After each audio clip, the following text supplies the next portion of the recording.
I was actually born in Baton Rouge, in South Baton Rouge, and even my mom hates me to talk about this. Midwifery, my midwife. I was born at my house, 478 West Johnson Street, right in South Baton Rouge. And now my siblings were either born in New Orleans or here in Baton Rouge in the hospital. I was the only one born at the house. And I lived at that house for a number of years, even after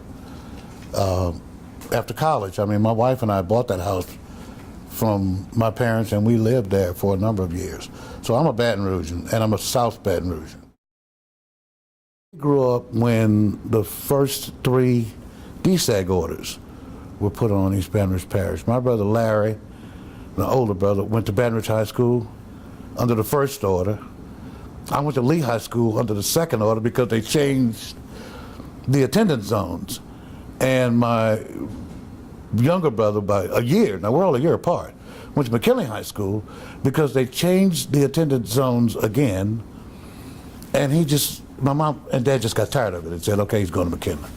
But my brother Larry and I, actually our parents sort of forced us to go to integrated schools to get us out of the neighborhood as much as anything else. Actually, I decided I wanted to go into law school really before undergraduate school. My dad had, in our attic, I found one day, several law books, and not law books as much as law school type books, a business law book and a book about torts. And I asked him about it, and he'd gotten it when he was in the service and read them just because he wanted to read them. And I read them because he had them in the house. And it just was something that was on my mind since I was at Lee High School. And when I entered undergraduate school, I wanted to go to law school. That was the whole thing. And those were during the time when my parents were involved in civil rights activity. My dad was one of those street kind of people. He's walking the streets and he's working civil rights stuff, and that's part of the reason they sent us to integrated high schools and integrated schools with my sisters, definitely after all of us. My brother Gregory went to McKinley, but the rest of my sisters all went to integrated high schools. My parents were about fighting racism, and my dad especially, and my dad really considers himself a civil rights worker. My parents were among the group of people who fought to get voting rights, stuff like that. I mean, my mom cried the first time she went to register to vote, and they put one of those darn tests in front of her, and she failed. My mom cried, okay? And so yeah, that was, law school was one of those things that I felt like I had to do just because that was part of what would have been the struggle for civil rights. Loosely, I did not know any personally. I knew Johnny Jones because he was from the neighborhood. I knew of other folks. I knew of just generally, but we were a blue-collar family, and basically I didn't meet people who were lawyers and doctors and things like that, other than when you had to go to the doctor, until I was in college. And that just was not anything that we were around. I grew up around teachers. Not the professionals that we grew up around were teachers. Now nurses, we did grow up around nurses, and one doctor in our neighborhood who we knew because he lived in the neighborhood, because that was the doctor everybody went to. But not lawyers, no.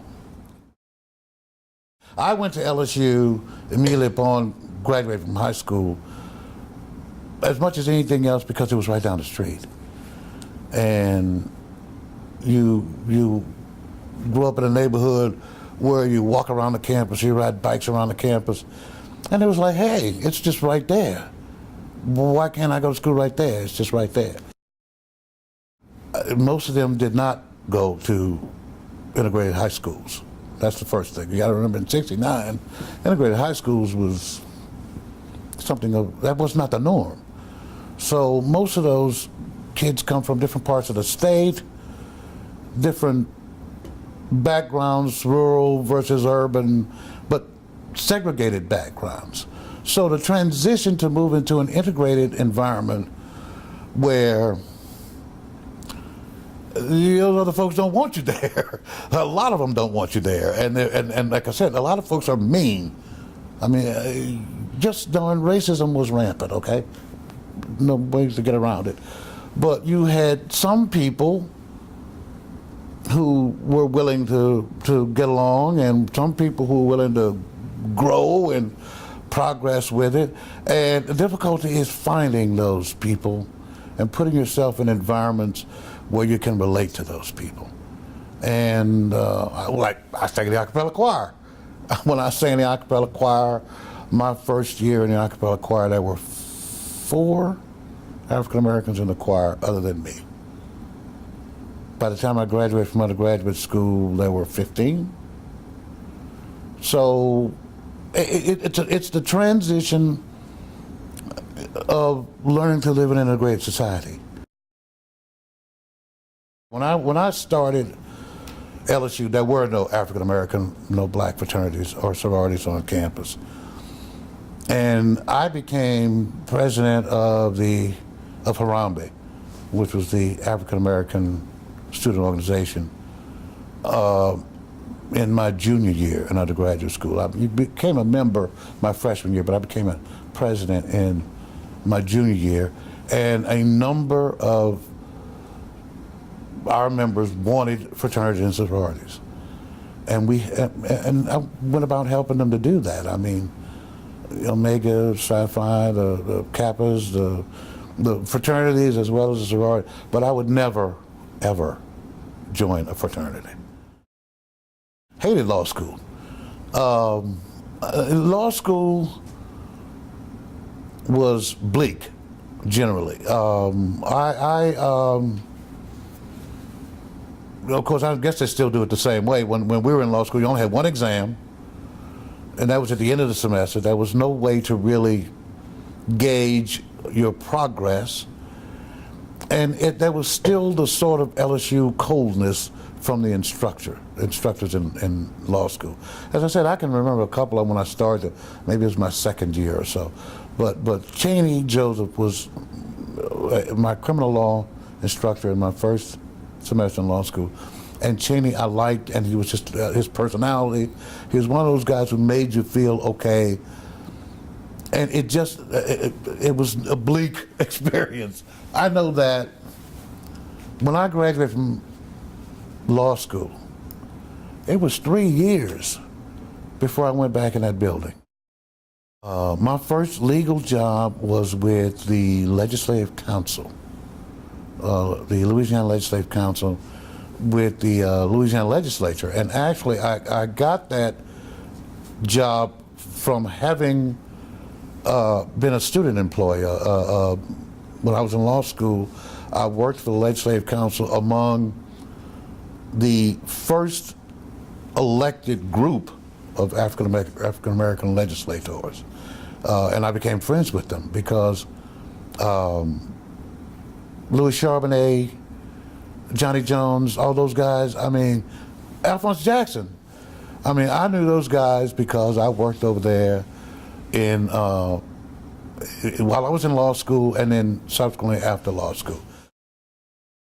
I went to work for the American Federation of State, County, and Municipal Employees.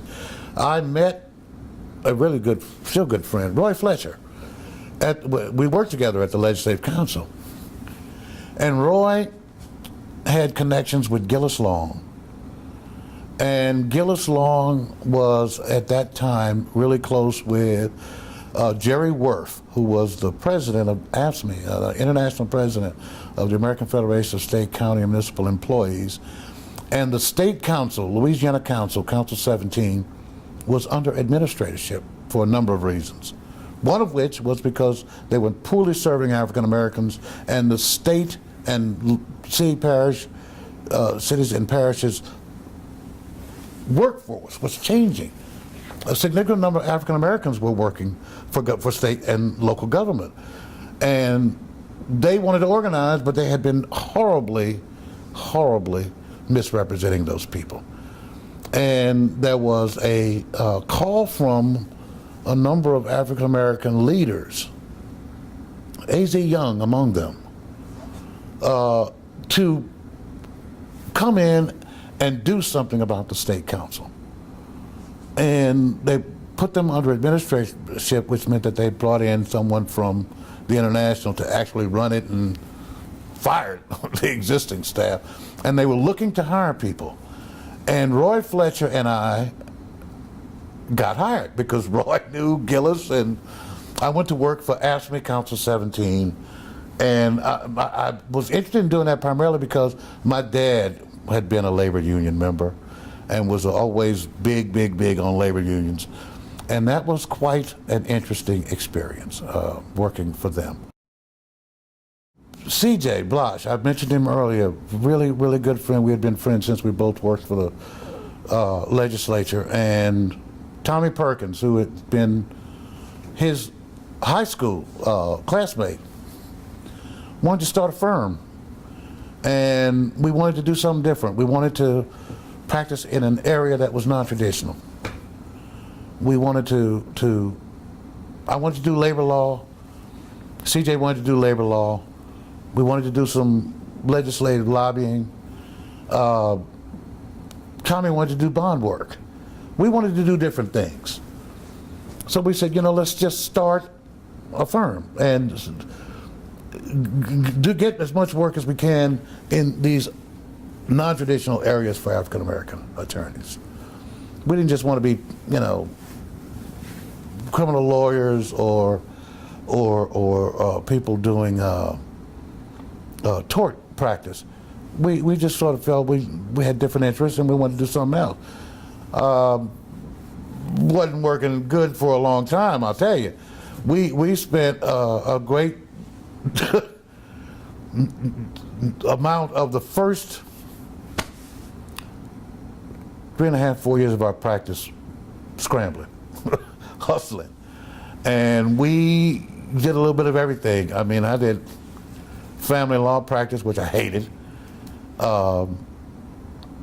Everything. I mean, we did personal injury, we did everything. We did what we could get coming in the door.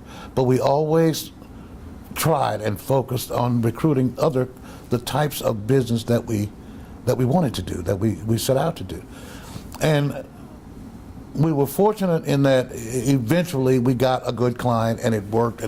But we went through some stuff. I can tell you, our first client, major client, which is a business client, and which we did some regulatory work toward, was a shrimper in down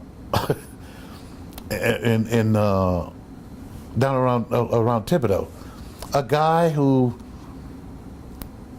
walked into our office because he saw the sign, walked in, a white guy, had no idea we were black, was kind of stunned when he walked in eventually and saw it, but sat down and talked about what his problem was, and it became a client for, I'd say 6, 7 years. But his first payment to us, and he told us, I can only pay you in shrimp. And he paid us in shrimp. I'm talking about ice chest full of shrimp. And eventually the firm grew to a point at which we became attracted to Brazil, Sachs, and Wilson. They were looking to expand the firm, and Gordon Pugh was looking to diversify the firm. He wanted to have diversity. We had been involved in, by that time, all sorts of things within the community. Tommy and I were active in the Baton Rouge Bar Association. We were members on boards, volunteer Baton Rouge, all sorts of boards, because we got more involved in the community. And that's how we met Gordon Pugh and some of the people who are members of Brazil, Saxon, and Wilson, just because you get involved, you grow. And they asked us to merge. Some of those lawyer jokes are hit hard and are true. There are too many people who view us as callous and unconcerning. That's because maybe too many of us are. And we need to be more involved in our communities. We need to be more involved in the growth of kids across the state. And the Louisiana Bar Foundation is, I think, one of the best things I've ever done. I guess first that you cared, that you care about the people you're around, that you care about your community, and that you did something about it. That people can remember, he really did care about Baton Rouge, he cared about the community in Baton Rouge, he cared about the black community in Baton Rouge, and that he cared about people, generally, and was willing to do something about bringing people together to bring forth progress. I mean, that, just something. That would be a legacy to me.